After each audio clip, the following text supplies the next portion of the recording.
자, 하나 넘어가죠. 좀 바꾸죠. 정부 여당은 또 이런 말도 하고 있습니다. 이지원 교수님께 네. 여쭤보고 싶은데, 국정화하면 수험생들 입시 부담이 줄어들 것이라고 말합니다. 솔깃하게 들리는데요. 맞는 말입니까?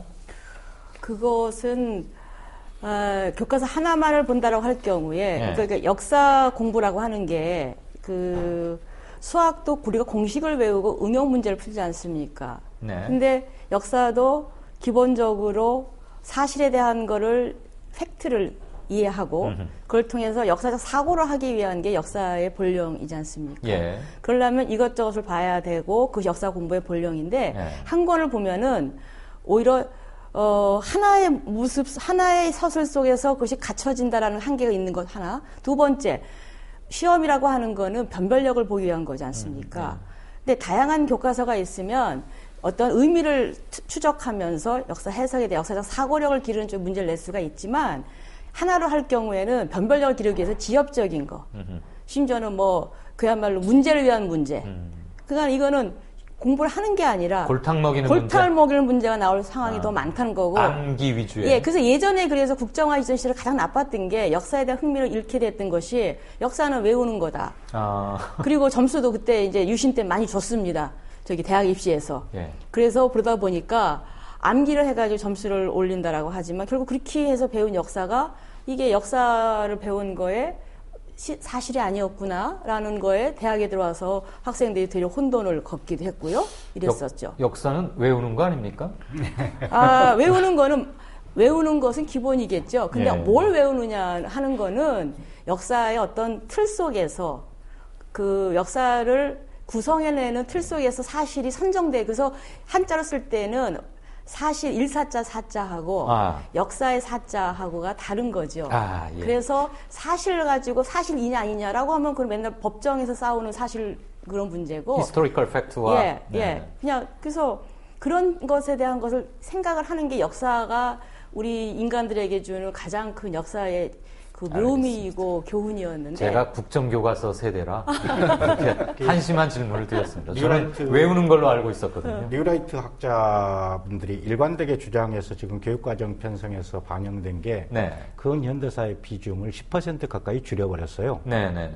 그렇게 되면은 어떻게 되느냐? 근대사의 과정이 근현대사 부분이 굉장히 압축적으로 기술되게 될 겁니다. 네. 그런데다가 말 그대로 역사를 바라보는 다양한 시각들이 있기 때문에 부분적으로는 소개하지 않을 수가 없을 겁니다. 예. 그렇게 되면은 역사 교과서는 대략 기술, 대강만 기술하고 넘어가는 거죠. 예. 그러면은 말씀하셨듯이 시험이라든가 이런 것과 곧장 연관이 되는데 예. 변별력을 기르기 위해서는 어떻게 되느냐? 우리 잘못된 예전의 암기주의 역사 교육, 연대순으로 나열하더라는 거.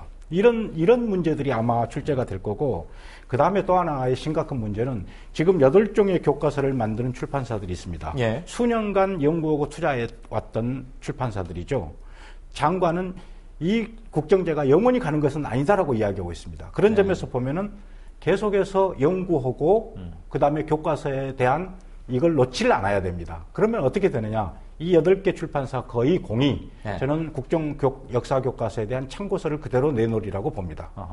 그렇게 되면은 오히려 이 변별력을 기르기 위해서 심화된 문제나 말도 안 되는 문제를 출제해서 교육을 망칠 수 있고 두 번째는 다양한 어떤 참고서들이 제기돼서 오히려 학생들에게 혼란을 일으키거나 사교육이 훨씬 더 번창하게 될 그런 위험성마저도 가지고 있습니다. 알겠습니다. 국정화하면은 수험생들의 입시 부담이 줄어들 것이라는 새누리당의 얘기는 하나만 보고 둘은 일부러 간과한 그리고 아이들을 아주 그냥 단순한 암기벌레로 만들어버리고 역사를 격화시키는 그런 게 뒤에 깔려 있었군요. 자, 여기서 지난 주말 있었던 집회 현장 그리고 각계 전문가와 학계들의 의견을 좀 들어보겠습니다. 민족의 정기를 우리가 세워야 된다 늘 얘기를 하고 있는데 그러기 위해서는 역사의 정통성을 늘 간직해야 됩니다. 친일 사관이 해방 후에 또 여러 가지 우여곡절을 통해서 훌륭한 역사학자들과 민주 통일인사를 통해서 교정되어 가고 있는 이러한 그 과정 속에서 다시 친일 독재 그러한 역사 왜곡 조작이 자행되고 있습니다. 이러한 현실을 지켜보면 참으로 선열들 앞에 부끄럽고 또 마음이 아픕니다. 역사 교과서를 국정화라는 이름으로 썩어 문드러진 박근혜 정부를 감싸는 반동적인 조작 역사를 꾸미고자 하고 있습니다. 이래저래 세상 사람들이 박근혜 정부는 끝났다 다들 그럽니다. 여러분, 박근혜 정권이 썩었다는 건 다 알죠? 그러나 시민 여러분, 썩은 나무도 발로 차야만 무너지는 겁니다. 학생들이 다양하게 보고 여러 가지를 체험할 수 있어야 되는데 하나만 생각하라는 거고, 음식으로 친다면 넌 맨날 평생 짜장면만 먹어 하는 거랑 마찬가지 아닌가. 이것저것 자기가 선택해서 먹을 수 있고, 또 그래봐야 짜장면이 좋은지 나쁜지도 알고, 뭐 이런 거 아니에요? 네, 오랜만에 뵙는데 최근에 얼마 전에 수술을 하셨다고 들었는데 백기관 선생 여전히 목소리에 카랑카랑 힘이 있으시군요. 이 의원님, 방금 동영상 보시고 어떤 소회를 가지셨는지? 썩은 나무도 발로 차야지 쓰러진다는 백기환 선생님이 말이 아주 인상적인데요. 네. 지금 박근혜 정부가 추진하는 그 국정제 잘못되었다고 느끼는 사람들이 굉장히 많을 겁니다. 예. 뭐 여론조사는 반반 나온다 그러는데 제가 느끼는 그 바로는 반대하는 시민들의 목소리가 훨씬 더 많고 크다고 생각을 하는데, 예. 그런 목소리가 겉으로 드러나지 않으면은 역시 이 정부가 시도하는 역사 왜곡을 막을 수 없다고 생각을 합니다. 그러니까 어떤 형태로든 자기가 생각하는 바, 믿는 바를 행동으로 옮겨야지 이 역사 쿠데타를 막을 수 있다라는 것을 이 동영상을 보고 다시 한번 느꼈습니다. 정 의원님은 어떻게 보셨습니까? 인간의 사고를 국가가 통제해서 하나로 통일시키겠다. 이게 얼마만큼 위험한 발상인가 하는 것은 러일 전쟁 이후 일본 이 제국주의, 전국주의나 히틀러의 나치, 여실히 역사적으로 증명이 된 겁니다. 히틀러의 나치는 역사 교과서와 생물 교과서를 국정으로 했어요. 단 두 종류. 예. 네. 생물을 왜 했습니까? 아리안족의 우수성을 생물학적, 우생학적으로 이 주입시켜서, 세뇌를 시켜서 나중에 홀로코스트라는 그런 비극을 인종 청소를 할 수 있는. 그렇습니다. 기관을. 이 마찬가지로 지금 추진하고 있는 정부의 이 사고를 억제하고 통일시키려고 하는 이런 정책이야말로 저는 반드시 국민들에게 정말 엄청난 이 대가를 치르리라고 이렇게 생각을 합니다. 이주연 교수님은? 네, 지금 아까 마지막에 고등학교 선생님께서 짜장면만 먹으면 안 된다라고 말씀하셨는데, 네. 그거 관련해서 지금 정 의원님 말씀하신 거 연결시켜서 생각이 드는 거는 결국, 사람의 생각을 하나로 통제한다라는 것이 가장 큰 이 문제의 핵심인 것 같습니다. 네. 그거를 설명한 여러 가지 이제 도구들이 지금 동원되고 있는 거죠. 근데 이거 관련해서 하나 우리가 좀 생각해 볼 거는 1960년에 우리가 이제 2차 세계대전이 끝나고 나서 인류의 전쟁의 범죄에 대한 심판을 하기 시작했습니다. 그래서 전범 재판을 했죠. 독일의 유럽에서는 뉴렌베르그 재판을 했고 아시아에서는 도쿄 재판을 했습니다. 전범 재판. 예, 전범 재판을 했는데 아시다시피 도쿄 재판은 1951년 샌프란시스코 조약을 만드는 과정에서 미국에 의해서 전후 처리가 귀결되면서 거의 청산이 안 된 채로 끝났고요. 27명 형 받았다라고 하지만 사형 6명에 불과했고, 그에 반해서 뉴렌베르그 재판은 지금까지도 공소시효가 없지 않습니까? 그렇죠. 1960년에 히틀러가 있었던 그 아이히만이라고 하는 그 유명한 그 전범이 잡혔지 않습니까? 아르헨티나에서. 그래서 그 아르헨티나에서 잡혔던 아이히만을 예루살렘 데려가서 예루살렘에서 법정에서 전범 재판을 했어요. 이것을 보고 이제 독일의 철학자, 독일 출신의 유태인이전 미국에서 활동했던 한나 아렌트가 그 재판 기록을 보면서 쓴 유명한 책이 있습니다. 예루살렘의 아이히만이라고. 그분의 하신 말씀의 결론은 뭐냐면 홀로코스트와 같은 역사 속의 악행은 광신자나 반사회적 인격 장애자들이 아니라 국가에 순응하며 자신들의 행동을 보통이라고 여기게 되는 평범한 사람들에 의해서 행해진다고 주장을 했습니다. 그것이 바로 일상화된 악의 평범성이란 말을 썼습니다. 네.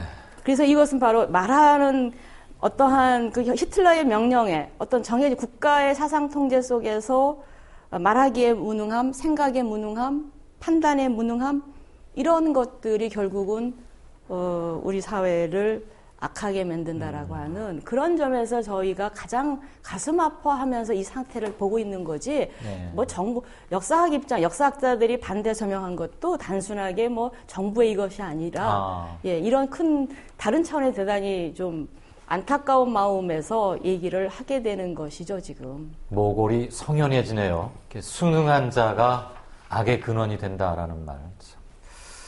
중요한 걸 일깨워 주셨습니다. 마지막으로 한 교수님 아까 주말 집회를 어떻게 보셨는지. 저희가 국정화를 실시한 게 1974년에 한번 경험이 있었거든요. 네, 그리고 유신 때. 유신 때 했고 지금 이제 또 시도하겠다는 건데 약 40년 지나지 않았습니까? 당시 40년 전에 국정화를 했을 때, 박정희 정권이 했을 때 거의 반대를 못 했거든요. 뭐 아무런 움직임이 없었고, 뭐 학자들이 몇 명이 나서서 그냥 뭐 국정화 반대하는 게 아니라 뭐 사실이 좀 잘못됐다. 그 정도로 하나 잡지사에 쓴 게 저항이 전부였습니다. 당시는 완전히 철권 통치, 그렇죠. 강혹한 시대니까. 근데 지금 40년 후에 저항하는 양태를 보면은 우리 사회가 아무리 뭐 민주화가 좀 퇴행했다 후퇴했다 할지라도 좀 민주화의 진전을 느낄 수 있습니다. 아까 초등학생이나 중학생, 고등학생이 발언할 때 그 학생들이 발언한 주체는 내가 교육을 받을 주체다. 주인 의식이죠, 그러니까. 그러니까 이건 잘못된 거다. 아주 뚜렷하게 내가 받아야 되는데 왜 내가 이런 교육을 받냐. 이런 생각을 갖고 있는 거예요. 그게 민주주의죠. 자기 운명은 자기가 결정한다. 이런 생각을 갖고 있는 건데 그런 민주주의가 우리 사회에 상당히 확산되고 각계각층에서 이렇게 저항이 일어나고 있는 걸 볼 때 저는 우리 사회가 이번 이 국정화를 리트머스 시험지로 해갖고 상당히 민주화됐고 민주화가 대중적으로 확산되고 있고 그런 이라고 생각하기 때문에 정부의 국정화 시도는 저는 성공하지 못할 것인데 과거와는 양상이 좀 다를 것이다. 그렇게 생각하고 있습니다. 잘 알겠습니다. 광화문에서 고등학교 2학년 여학생이 들고 있는 팻말을 보고 굉장히 부끄러웠어요. 뭐였죠? 팻말 내용? 대통령님, 어떻게 역사를 바라보는 시선이 하나일 수 있나.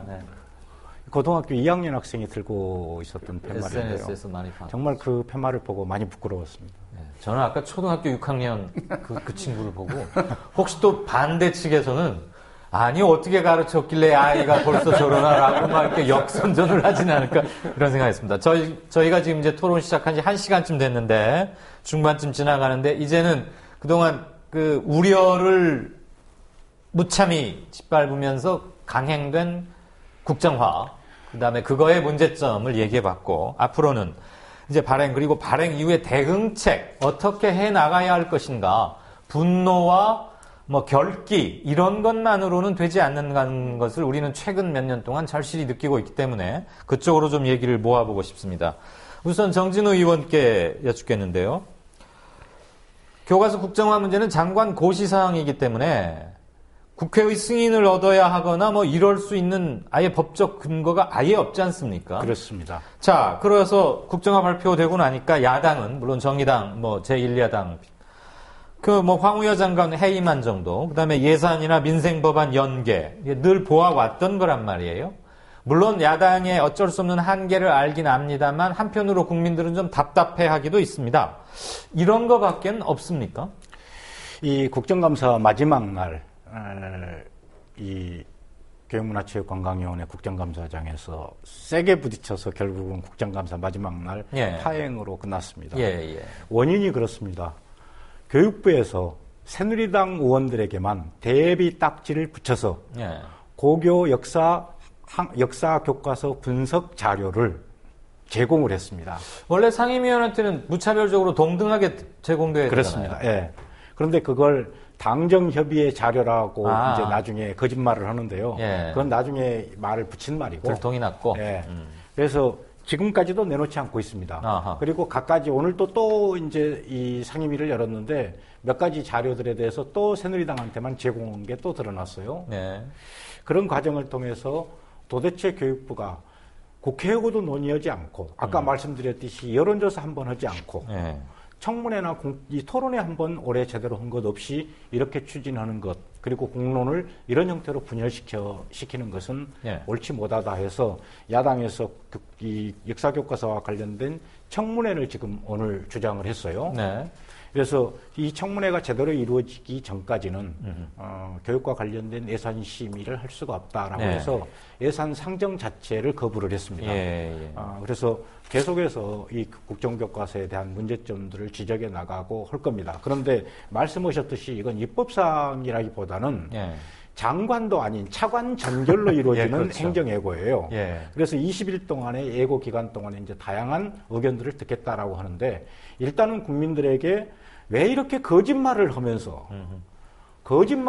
국정교과서를 추진하려고 하는지에 대한 사실 자체를 널리 알 필요가 있습니다. 왜냐하면은 정부가 뒤에서만 일방적으로 추진해 온 것이기 때문에요. 혹시 이러는 방법은 없습니까? 교과서 국정화 관련 예산을 아주 철저히 심사해서 삭감해버리는. 오늘 장관에게 요구했던 자료 중에 또 하나가 교과서 관련된 예산 항목 전체를 내놔라. 그리고 지금까지 오늘 또 뭐 도화 일간지에 5단 통광고로 이렇게 쓴 광고 내역이 비용이 어디서 지출했는지 그리고 그것을 전용했다면 전용 항목까지도 내놔라라는 거였는데 물론 교육상임위에서는 교과서와 관련된 예산 전체는 차단할 겁니다.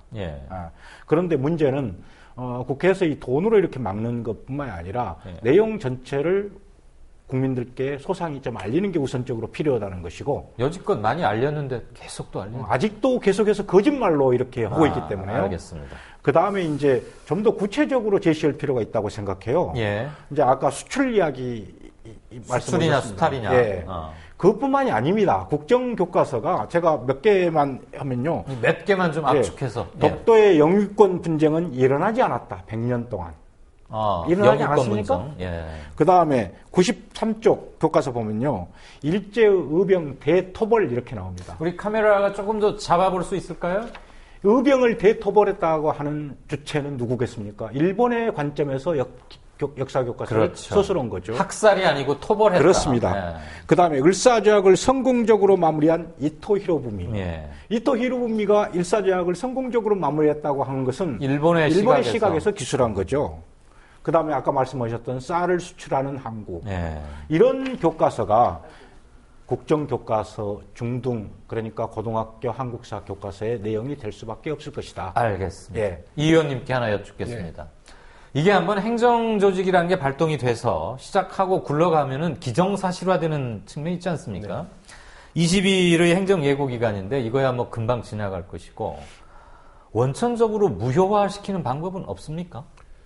지금 현재 제도상으로는 이제 불가능한 것으로 되어 있습니다. 그러니까 이게 교과서 발행과 관련된 구체적인 내용이 법이나 대통령령에 대통령령으로 규정되어 있지 않고 그냥 고시로 장관이 고시를 하면 되는 것으로 되어 있기 때문에요. 그래서 지금 어쨌거나 그 야당에서 이 문제를 해결하기 위해서는 그러니까 법에 반영되도록 노력을 하겠다 그러는데 지금 새누리당이 다수당인 한 아마 현실적으로 불가능하다고 판단합니다. 그래서 그 정치권에 바라는 거는 정말 국정화 문제가 중요한 문제라고 생각을 하면은 이제 총선이 반년 남았습니다. 그래서 다 국정화 철폐, 국정화 무효화를 총선의 주요 공약으로 내걸고 국민들을 상대로 적극적으로 선전 활동을 해주기를 바랍니다.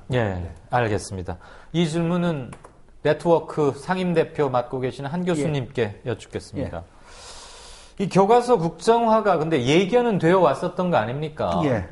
기어이 지금 고집스럽게 강행해버렸던 것이지 충분히 예견도 해왔고 그래서 계속 반대해왔는데 그렇다면 국정화 강행을 염두에 두고 그 이후에 대응책 같은 것도 함께 좀 준비를 하거나 그렇게 해 오셨을 것 같은데 뭐가 있을까요? 저희는 이제 이 국정화는 정부가 칼자루는 뭐 쥐고 있으니까 강행할 거라고는 생각은 했는데 저희가 유권자 아닙니까?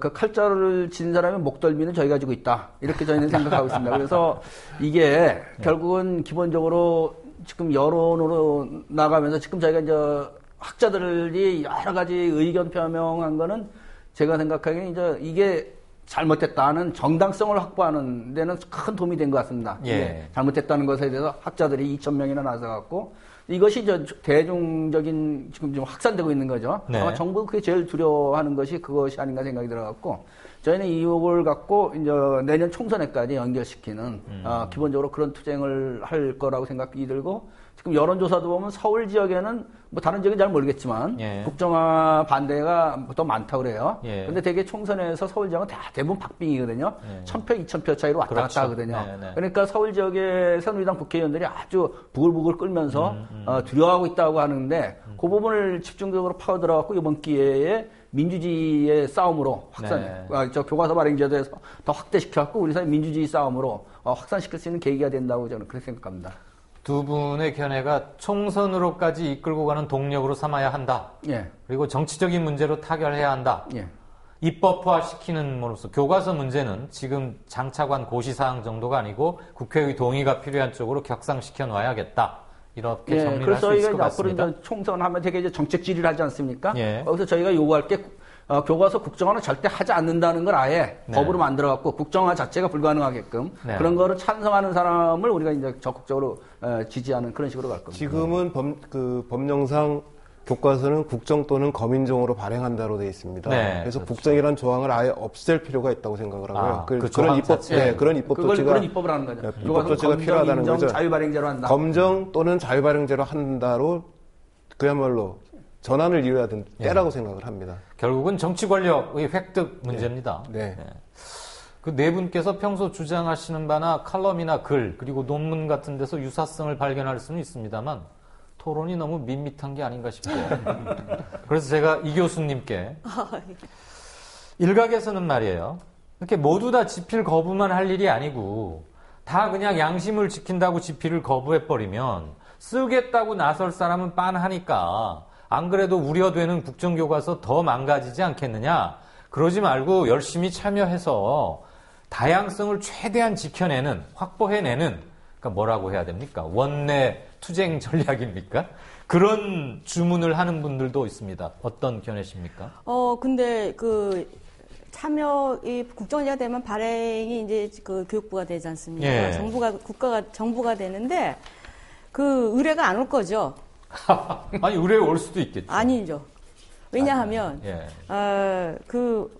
역사학자 90%를 좌편향이라고 하고 있는데, 저희 역사학계에서 지금, 두 분 시민운동 관련된 부분 중에 이걸 민주주의 운동, 정치운동까지 확대하는 걸 하는 전략도 잡을 수 있겠지만, 역사학이나 학문을 하는 사람들이나 교육을 하는 사람들은 사실 그것까지는 조금 거리가 있다고 보거든요.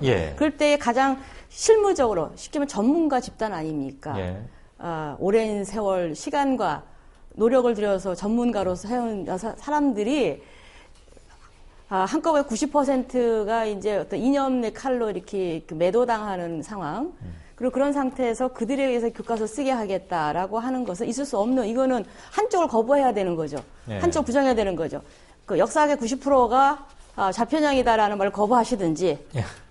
그죠? 그렇지 않으면 이게 있을 수 없는 상황이니까는 저희도 배운 거 가지고 학생들에게 더 좋은 교과서 쓰고 싶습니다. 우리가 쓸 수 있는 길을 열어달라는 거죠, 제도적으로. 그런 거지, 이것을 안 하겠다라고 하는 게 아니라 우리가 쓸 수 있는 길을 만들어달라는 얘기지, 우리는 이러한 원천적으로 안 쓰겠다. 그거 아니거든요. 우리가 하고 싶습니다.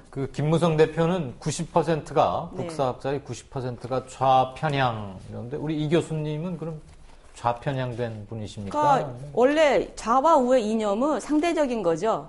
맨 극구에서 보면은 그 옆에 있는 것도 좌입니다. 맨 좌에서 보면은 그 옆에 있는 것도 우입니다. 그렇게 따진다면은 우리는 그 다양한 스펙트럼을 어떻게 설명할까요? 저는 김무성 대표의 말을 듣고 깜짝 놀랐어요. 열에 9명이 좌편향된 사람이면 사학과에는 전부 다 빨간 분들만 계시나 싶었는데. 자, 이 문제는 아무래도 정진우 의원께 드리고 혹시 보론하시거나 나머지 견해가 있으면 자유롭게 말씀해 주십시오. 전국의 진보 계열의 시도 교육감들이 대안교재, 보조교재 만들겠다고 했습니다. 그거 만들어도 학생들에게 직접 배포되는 건 아니죠? 이 보조 교재나 이 인정 도서는 수업 시간에 보조 교재로서 활용할 수 있습니다. 선생님만이 쓰는 거지 학생들도 원하면 사서 볼 수 있습니까? 그렇습니다. 볼 수 있습니까? 인정도서 이제 교과서 발행체제가 국정제가 있고 검정제가 있고 인정제가 있고 자유발행제가 있는데 요건 인정에 해당한다. 인정제는 장관이 위임을 해서 교육감들이 인정의 권한을 가지고 있습니다. 그렇기 때문에 인정도서는 만들 수가 있죠. 그런데 아마 이것도 정부에서는 사용하지 못하게 할 겁니다. 어떻게 해요? 교육감 권한인데 교육부가 왜 나서죠? 교과에 관한 이 도서 규정에는 국정교과서는 이의 없이 무조건 모든 학교에서 그대로 100% 사용하도록 하고 있기 때문에 이런 부교재는 또 다른 어떤 명목을 붙여서 사용하지 못하게 한다거나 제한하려고 한다거나. 그러면 교육감의 권한을 실질적으로 교육부가 제한하는 겁니까? 재정 편성이나 재정 운영 과정이나 이런 것에서 한두 번 제한해 온 것이 아니기 때문에 이미 이골이 나 있는 걸 거예요. 그런데 이 7차 교육 과정의 가장 중요한 핵심은 사회 변화의 다양성에 맞추는 데 있죠. 그래서 교과서도 하나의 길잡이일 뿐이다. 그래서 사회에 있어서 중요한 교육 관련 소재들은 언제든지 차용에다가 교육의 보조자료로 쓸 수 있도록 하고 있는데 아마 그런 점에서 이제 교육감들께서 이런 인정도서나 보조교재 이야기를 하실 겁니다. 그런데 저는 지금은 그 인정도서나 보조교재 이야기를 할 것이 아니라 국정제를 막는데 최선을 다해야 된다고 생각합니다. 그 다음에 알겠습니다. 국정교과서가 발행한 다음에 검토해볼 문제이고요. 또 하나 꼭 언급해주고 싶은 것은 국정교과서는 국가가 저작권을 갖는 겁니다.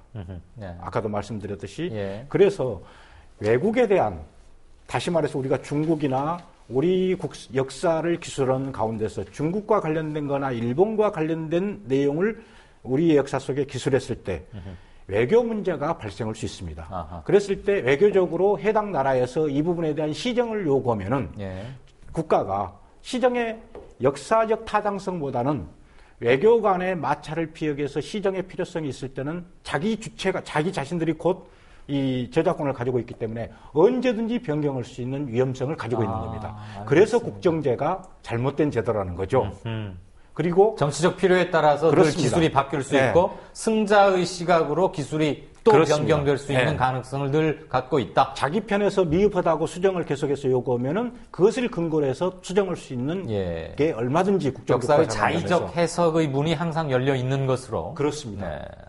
의원께서 저는 정진우 의원님하고 생각을 조금 달리하는데 당장 그 국정화를 저지하는데 총력을 기울여야 되는 건 맞습니다. 그런데 현실적으로는 국정화로 가는 것이 거의 기정사실이 된 상황에서 그러니까 그걸 막을 수 있는 현실적인 방법이 없는 상황에서 그 대안을 준비해야 될 때라고 생각을 합니다. 그 대안 중 유일한 대안은 아니지만 유력한 대안이 바로 이제 대안교재 개발이라고 생각을 하고요. 아까 교과서를 만드는데 상당한 시간이 필요하다고 얘기한 것처럼 역시 대안교재를 개발하는 것도 상당한 시간이 필요합니다. 물론 지금도 쓰이는 좋은 대안교재들이 많이 있지만 그것을 더 발전시켜서 정말 더 많은 학생들이 유용하게 쓸 수 있는 교재로 만들려면은 이것도 시간이 많이 필요한 것이기 때문에 이 짧은 시간 안에 이 대안교재 개발하는데 좀 힘을 기울여야 되지 않을까. 여기에는 이제 교육감들도 상당히 중요한 역할을 하고 현장 교사들도 중요한 역할을 하고 또 역사학계도 한 역할을 해야 됩니다. 역사연구에서도 대안교재 만들겠다고 입장 밝히셨죠? 네, 저희가 이게 근데 이번에 국정제 결정된 거에 대한 그거에 대한 어떤 즉각적인 대응 차원은 아닙니다. 적어도 지난 10년 동안 계속 이 문제가 거론이 됐었었죠. 근현대사 교과서에서의 이념성의 논쟁, 그 다음에 뉴라이트 쪽에서의 대안교과서, 그 다음에 교학사 교과서의 문제점들을 통해서 결국은 문제점을 비판하고 제시하는 것만이 아니라 대안적인 것으로서 사실의 근거, 사실을 너무 왜곡해서 지금 막 선전을 하고 언론에 내니까 국민들이 역사가 다 그렇게 되는 줄 알지만 사실은 아닌 역사 연구가 더 많거든요. 그래서 이거를 사실에 근거한 두툼한 어떠한 그 교재를 내야 되겠다라는 얘기는 벌써 여러 해 됐습니다. 그리고 교학사 교과서 나온 이후에는 구체적으로 그런 작업의 팀을 구성을 했습니다. 예. 그런 과정에 지금 이번에 국정화 결정이 냈기 때문에 우리는 더 이거를 박차를 가해서 책임감을 갖고 해야 되겠다. 그래야만이 역사학을 연구한 사람들이 사회에 대한 최소한의 책무를 우리가 다하는 게 아니겠는가 네. 해서 그런 준비들을 지금 하고 있는데 이게 지금 바쁘게 됐습니다. 그러니까 긴 눈으로 우리가 사학사라고 하거든요. 역사 쪽 볼 때 이 국정화 문제가 역사학계 발전에 큰 하나의 계기가 될 것 같습니다. 아 오히려 예, 오히려 그렇죠. 예. 그러니까 우리가 그 전까지는 뭐 연구자들이 사실 교과서에 관심이 없었어요. 자기 논문 쓰기 바쁘지 교과서가 어떻게 됐는지 뭐 어떻게 쓰는지 거의 뭐 제대로 다 돌아가니까. 근데 이제 이번 계기를 해갖고 우리가 교과서에 대해서 좀 신경을 써야겠고 좋은 책을 만들어야겠다 이런 생각을 막연하게 갖다가 이제 아주 구체적으로 갖고 각자가 이제 그것을 갖다 이제 자기가 해야 할 하나의 역사학자로서 이거 임무로까지 생각하게 됐으니까 제가 생각할 때는 역사학계는 큰 하나의 발전의 계기가 국정제가 되지 않았나 이렇게 생각합니다. 청와대와 새누리당이 결과적으로는 그렇죠. 좋은 일 한 겁니까? 그렇죠. 좋은 일 한 거죠. 의도하지 않은 그러니까 의도하지 않은 효과가 있는 거죠. 뭔가 각성의 효과가 있었다. 확실한 것은 이 역사교과서 국정화는 성공하지 못할 것이라는 것은 이미 판정이 난 겁니다. 그렇죠. 근데 이런 식으로 각성받았어야 되겠습니까? 아까 정진우 의원님과 이 위원님의 견해 차이가 듣고 보니까 크게 차이 난 것 같지는 않고 그렇습니다. 내외 병행투쟁론 정도로 이해를 하면 되지 않을까 하는 생각은 같습니다. 어쨌거나 미리미리 꼼꼼히 공들여서 준비해서 퀄리티 면이나 모든 면에서 국정화 교과서를 압도할 수 있도록 대한교재가 그런가 하면 또 지금은 단계별로 싸워나가는 전선에서 투쟁 목표를 하나로 모으는 그런 지경도 좀 필요하다 이렇게 이해를 하겠습니다. 지난 주말 전국 곳곳에서 교과서 관련 많은 집회가 있었습니다. 아까는 전문가분들 그리고 사회 원로분들의 얘기였는데 이번에는 일반인, 학생, 시민들 얘기를 좀 들어보겠습니다. 새누리당 청소년들 길러내려고 하는 거 아니냐 이 교과서로. 그래서 정말 자기들의 최대 약점이 친일과 독재 전력이잖아요. 그것까지 바꿔가지고 정말 영구적으로 집권하려고 하는 거 아니냐 이런 얘기도 굉장히 많이 나오고 있고 저도 공감합니다. 좀 다양한 교과서여야만 균형 잡힌 시각에서 애들이 좀 볼 수 있을 텐데 하나의 교과서와 하나의 의견으로만 공부를 하면 그게 약간 사상적으로든지 아이들한테 좀 주입되는 게 편향된 시각으로 되지 않을까 그게 조금 걱정이 되네요. 국정교과서가 한 시각으로만 하는 거잖아요. 그리고 대통령이 마음대로 할 수 있는 거고, 그리고 정권이 바뀔 때마다 내용이 바뀌기 때문에 비효율적이라고 생각하고, 또 제 자식이 그렇게 편향된 역사를 배운다고 생각하면 그거는 분명히 멈춰야 된다고 생각합니다. 네, 초등학생이건 성인들이건 그리고 이른바 역사학계 전문가들 또는 학자들 또 원로급 활동가들 일반 시민들 들어보니까 큰 차이는 안 나는 것 같아요. 그만큼 생각하는 건 같다는 뜻인데 방금 동영상 VCR 보시고 혹시 말씀 주시고 싶은 거 있다면, 지금 이제 왜 이 시점에서 이제 국정화로 바뀌게 됐냐, 그거에 대한 시민들이 이제 친일 독재 이런 얘기를 하는데 사실은 요 문제가 이제 2013년이 이제 교학사 사태가 벌어지지 않았습니까? 그래갖고 이제 2014년 되면서 이 사람들이 이제 검정제에서 국빈대로 바꾸기로 했는데 그때 뉴욕 타임즈가 정치인과 교과서라는 사설을 썼습니다. 그래서 왜 이렇게 그때 이제 이 사람들이 생각할 때 두 가지를 거론했는데 하나는 아베와 박근혜 대통령이 똑같은 길을 가고 있다. 다시 말하면 이제 교과서를 지금 우경화로 가고 있다. 그러면서 그 근거를 왜 그럼 두 사람이 그렇게 똑같이 가고 있을까? 뉴욕 타임즈가 그걸 진단하기를 아베는 외조부가 전범 아닙니까? 전범이고 박근혜 대통령은 부친이 친일 경력과 독재 경력이 있다. 그래서 두 분이 다 똑같이 역사를 좀 세탁할 필요가 있다는 거죠. 그런 사설을 쓴 적이 있거든요. 사실 근본적인 이유는 거기에 있다고 봅니다. 왜 이 사람들이 이렇게 바쁘게 도저히 상식적으로 이해 안 되는가 하는 거는 바로 자기 과거 역사를 한번 비틀어 갖고 자기한테 유리하게끔 만들려고 하는 목적이 있는 것 같은데 그걸 시민들이 다 정확하게 뭐 꿰뚫어 보고 있는 것 같아서 우리 사회 민주화 역량이 이렇게 성숙됐다는 걸 다시 한번 느낄 수 있었던 것 같습니다. 그 왜 청와대에서는 그 NYT 사설에 대해서 반론 보도나 정정 보도 청구를 안 했는지 모르겠네요. 그 당시에는 막 발칵 뒤집혔죠. 아, 그랬어요? 그 당시에 발칵 뒤집히고 외무부 차관까지 나와갖고 NYT에 대해서 이의 제기하겠다 그러고 심지어는 국내 그 동아일보는 사설까지 써갖고 NYT에는 사과해야 된다. 아하. 그렇게까지 쓰고 그랬습니다. 그래서 뭔가 이루어질 줄 알았던데 그건 이제 호도형했죠, 그러니까. 근데 요 며칠 전에 미국도 갔지 않습니까? 그때도 NYT는 오바마와의 뭐 정상회담 이런 거보다는 한국에서의 교과서 국정화 그거를 훨씬 비중 있게 크게 보도하고 그 뒤에 조그맣게 한편 지금 미국에 와가지고 어디 다니고 있다 이렇게 쓰더라고요. 그러니까 결국 이 문제, 교과서 문제를 이게 너무 우리가 지금 어찌 본다면 너무 소모적으로 작은 범위 내에서 몰아가는 게 참으로 밖에서 볼 때는 우리가 뭐 한국이 OECD 국가에 들어가 있고 뭐 G20에 뭐 이런 거를 얘기할 때에 한국을 보는 눈은 예전에 1970년대 눈이 아니거든요. 그렇죠. 거기에 맞춰서 그 NYT의 그런 사설이 나오는 거지. 좀 그걸 좀 읽고서는 한국 정부들 외국에서 말하는 건 되게 겁내하거든요.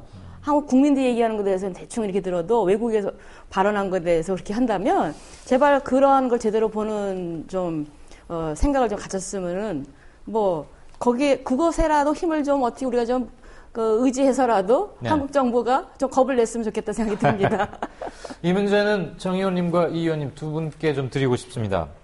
총선 대선 앞두고 있습니다. 총선은 6개월, 대선은 한 1년 반 정도가 더 남았는데 역사교과서 국정화가 결국은 이념전쟁의 신호탄이 아닌가 이런 시선이 상당히 많습니다.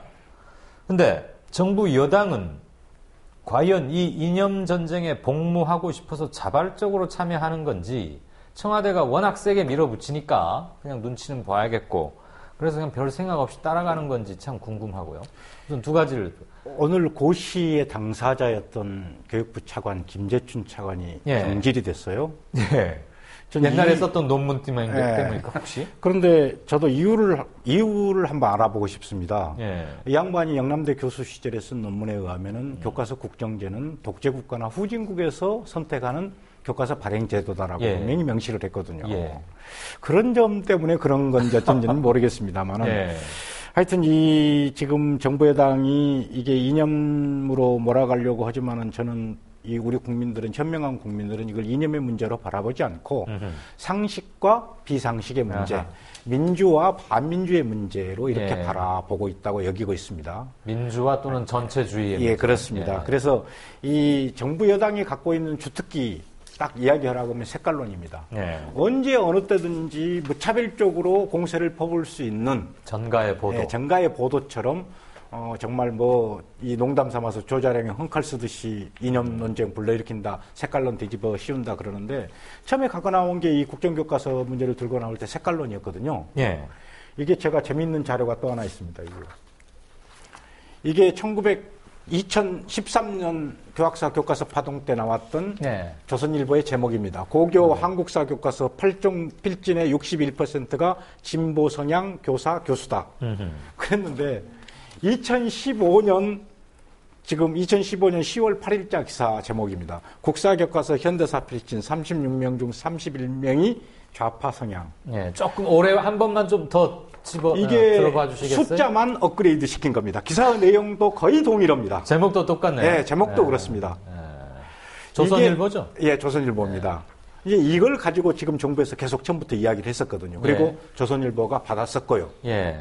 그런데 이 색깔론에다가 지금 새누리당과 박근혜 정부가 들고 나온 게 같이 결합을 시킨 게 우리 국민들이 가장 관심 있는 게 뭐냐라고 했을 때는 교육 문제를 꼽거든요. 그렇죠. 그래서 색깔론 플러스 교육, 그것도 가장 학교에서 학생들에게 가까이 있는 교과서, 이걸 결합시켜가지고 이념 논쟁화를 시도했는데 말씀드렸듯이 저는 국민들은 이걸 이념적 대립의 문제로 보지 않고 다만 이념적 갈등을 부추기는 것은 대통령과 정부일 뿐이고 정부다. 그래서 그렇잖아도 남북으로 나뉘어져 있고 동서로 나뉘어져 있는 국민의 이 갈등 요소들을 이념성을 결합시켜서 이제는 국정하냐 아니냐라고 하는 또 하나의 이 갈라치기를 해놨어요.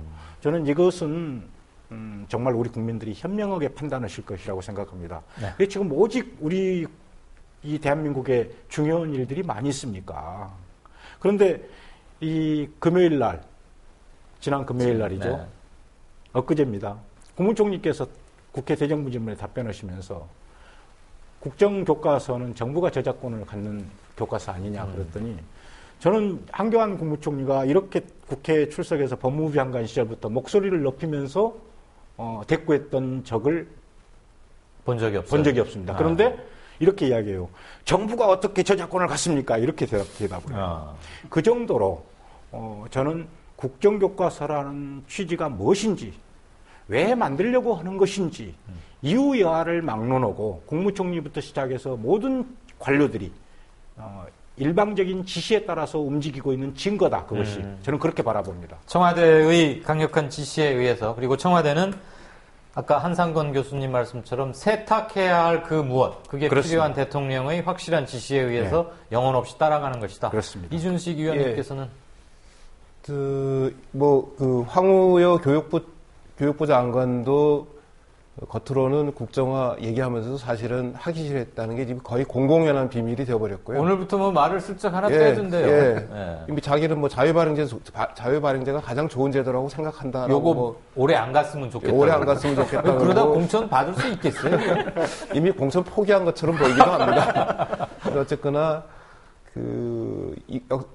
역사 교과서와 관련된 이른바 정책 결정권자들의 발언이 오락가락하는 것 자체가 네. 역사 교과서 문제가 이게 이념 문제가 아니다.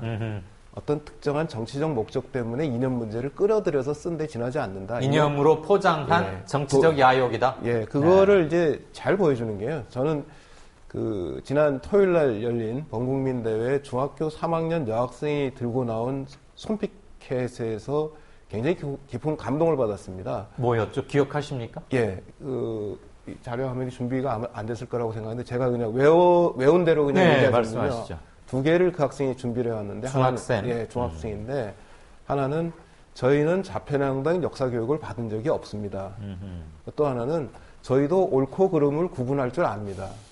그러니까 중학교 3학년 학생이 보더라도 이 역사 교과서는 이념 문제가 아니라는 거죠. 예. 그 다음에 무엇이 옳고 그른지 이미 판명이 났다는 겁니다. 정진우 의원님이 얘기하신 것처럼 이거는 상식 대 비상식이 문제고 민주주의 대 독재의 문제입니다. 네. 그래서 이념 문제로 역사 교과서를 바라보려는 이 박근혜 정부의 시도 자체가 저는 실패로 끝날 것이라고 아주 뭐 과감하게 말씀드릴 수 있습니다. 네. 재미있는 말씀 하나 전해드리겠습니다. 예.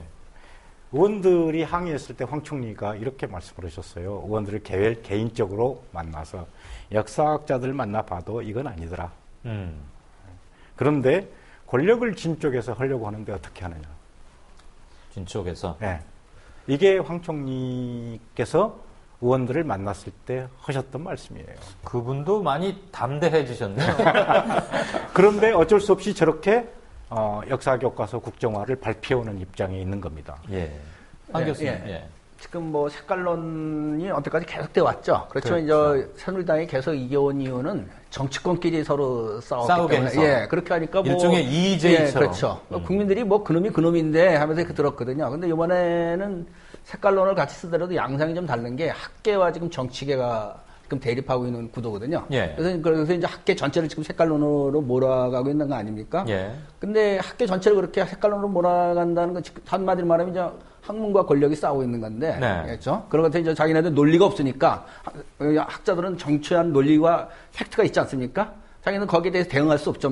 지적하는 것마다 다 틀린 거고 예. 말이 안 되니까 이제 그러니까 전가의 보도처럼 옛날 자기 정치 동료들한테 썼던 것처럼 네. 그런 낡은 이제 색깔론을 들고 나왔는데 제가 생각할 때는 그거는 뭐 거의 뭐 100점 100패일 거라고 생각합니다. 왜냐하면 네. 학자들을 뭐 그렇게 다 매도하는 것도 우선 잘못됐을 뿐더러 이미 그것이 시비가 국민들한테 볼 때 아까 중학생부터 시작해갖고 다 알려지지 않았습니까? 네. 그러니까 제가 생각할 때는 색깔론은 실패할 거라고 생각하고요. 또 우리 역사로 볼 때도 학문과 권력이 싸웠을 때 네. 권력이 학문을 이긴 적이 없거든요. 뭐 진시황부터 시작해갖고 그 얼마나 큰 분석양위까지 했지만 몇 년 후에 그냥 유교가 그 사회 지배 이념이 되지 않았습니까? 잠깐은 이기지 않았습니까? 잠깐은 이겼겠죠. 그렇죠. 네. 제가 생각할 때는 이제 민주화가 됐기 때문에 그 당시에 잠깐 이긴 게 지금 더 짧아졌죠, 기간이. 예. 그래서 저는 내년 총선에서 반드시 국민의 심판을 받으리라고 생각합니다.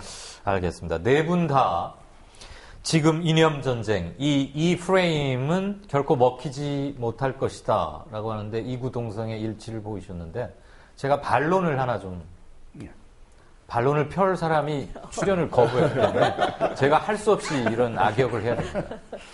네, 몇몇 여론조사, 갤럽이나 미디어 리서치, 한길 리서치 이런 데 보면 의외로 오차범위 내에서 팽팽해요.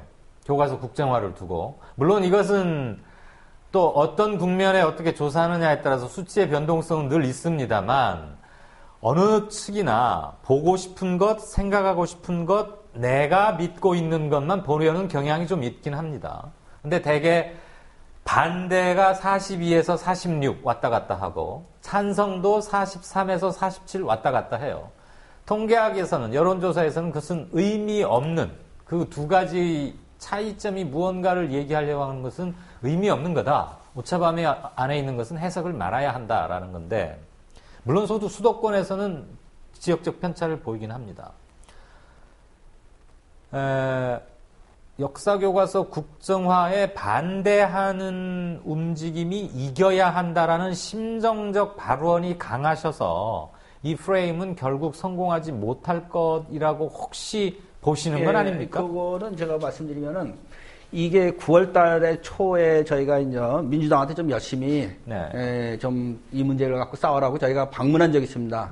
그 당시 민주당의 태도는 이건 자신 없다고 여론조에서 그 당시에 상당히 이게 국정화 찬성이 많았던 것 같아요. 그때는. 그래갖고 상당히 아무리 봐도 이게 안 내려간다고 자기 역전이 안 된다고 해서 아주 자신 없어 했어요.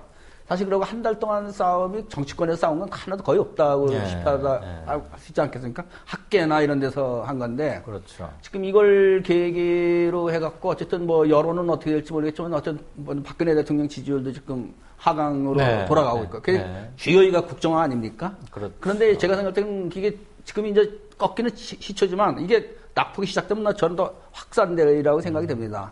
그래서 상당히 이 국정화로 인한 후폭풍을 좀 저쪽에서 지금 두려워하고 있다고 저는 생각이 들고 앞으로 점점 더 이렇게 학자들이 참여하고 더 이제 시민운동이 확산될수록 여론이 이쪽으로 좀 도르리라고 확신을 하고 있습니다. 나머지 세 분 다 같으십니까?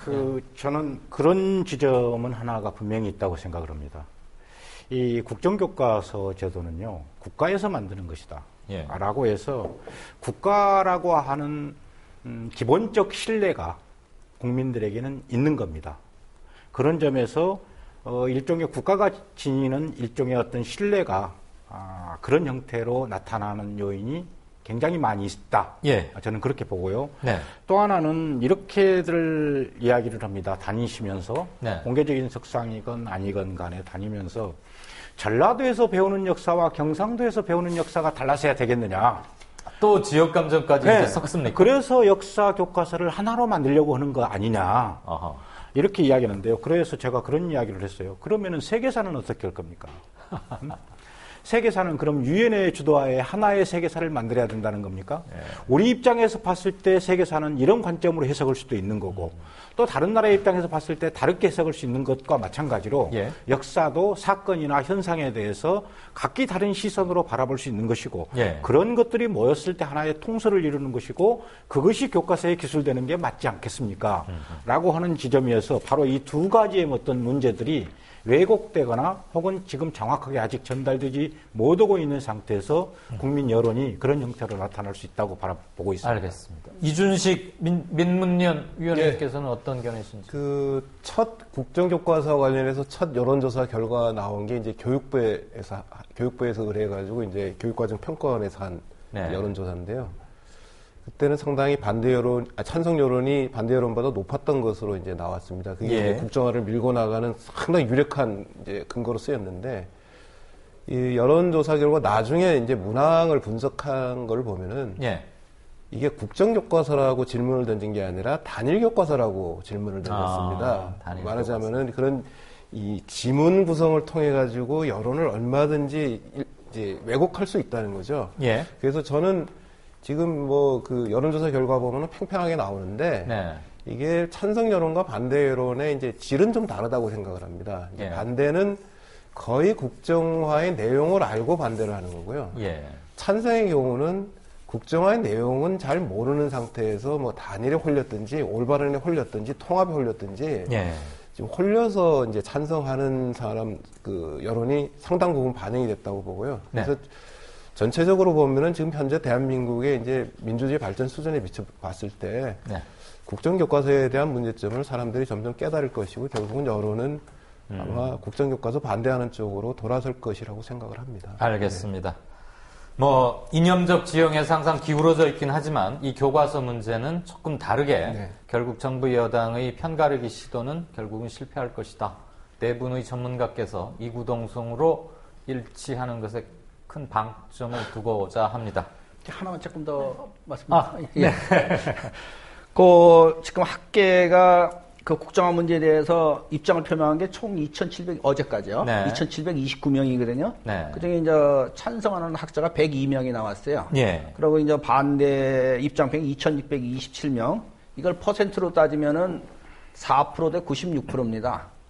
이렇게 학계가 하나의 입장으로 확실히 학문이라는 게 다양한 사람들이 모인 데 아닙니까? 네. 이렇게 하나로 확실히 모여진 경우는 사실 아마 해방 이후 처음이 아닐까 생각이 들어요. 네. 그런 의미에서 볼 때 학계가 이렇게 하나의 목소리를 내게 되면 정당성을 갖게 되거든요. 국민들은 전문가가 저렇게 얘기할 때, 그럼 그것이 이제 확산되고 더 퍼질 때에 저는 여론이 훨씬 더 급격히 호전되리라고 생각합니다. 알겠습니다. 자. 100분가량 네 분의 선생님과 얘기를 나눠봤습니다. 시청자 여러분 어떻게 보셨습니까? 교과서 문제는 신이념 전쟁의 신호탄이라는 혐의를 지우기 어렵습니다. 그렇지만 이른바 좌와 우의 진영 간 문제가 아니라 민주주의냐 전체주의냐 상식이냐 비상식이냐 그 양자 간의 선택을 해야 하는 중대 기로에 있는 것 같습니다. 6개월 후면 총선입니다. 결국 역사 교과서 국정화 문제, 우리 아이들을 어떤 책으로 어떻게 어떤 시각으로 가르치느냐 하는 것 역시 정치의 영역으로 환원되는 것 같습니다. 이것으로 오늘 토론회 마칩니다. 시청해 주셔서 대단히 감사합니다.